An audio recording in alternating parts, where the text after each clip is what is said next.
Welcome to this month's Market Update. I'm here today with Casey Lowe, Senior Consultant and member of Frontier Advisors, Capital Markets and Asset Allocation Team. Hi Casey. Wayne. Reserve banks, or central banks at least, around the world have been very busy for the last couple of months. How about the RBA here in Australia? What have they been up to?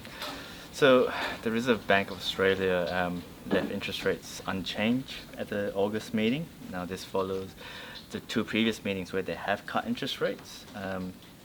This is going against market expectations for 3 more cuts by mid next year.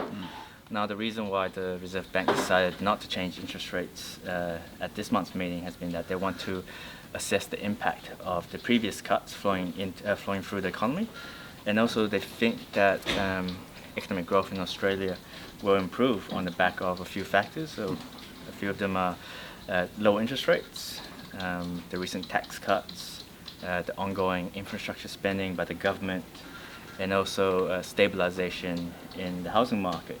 So there's a few positive factors there going on, but the key risk remains to be household consumption, and this is driven by low wage growth, which we've seen continue on, and also household debt being at very high levels.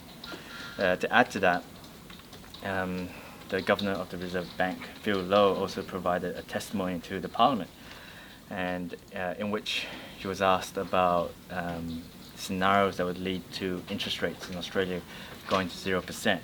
And he provided 2 scenarios where that could happen. So one of it is if central banks around the world were to reduce their interest rate to 0%, Australia would follow suit. The other scenario is domestically, if we saw a material increase in the unemployment rate, the Reserve Bank would also be thinking about lowering interest rate to 0% there. So by comparison, in the US, rates have generally been rising in recent years. What's happening there at the moment? So the most recent US Federal Reserve meeting is quite significant because they've reduced their interest rate by 0.25%. So US interest rates is now between the 2 to 2.25% range. Now this is significant because this is the first time the Federal Reserve has cut the interest rate since 2008, so since the global financial crisis. Over a decade. Yeah, so it's been a while. And in terms of framing this cut, the Reserve Bank spoke about how this is more of an insurance policy against the slowing global growth, and also against the increase in trade tensions between US and China. They also spoke about how this cut is more of a mid-cycle cut rather than a start of an easing cycle. Now this second point has disappointed markets because the market is still expecting more cuts to come. So there's been a lot of market volatility. That's possibly been one reason. What are some of the other factors? Yeah.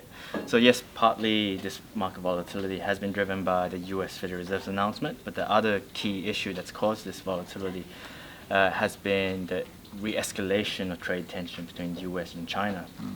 So the US has threatened new tariffs on China recently, and what's happened is that in response, China has allowed their currency to depreciate.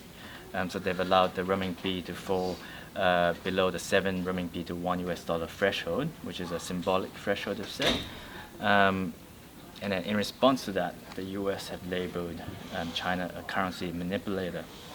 So the key takeaway from all of this is that our expectations is the relationship between US and China will get increasingly competitive going forward, which means that we're expecting more market volatility going forward as well.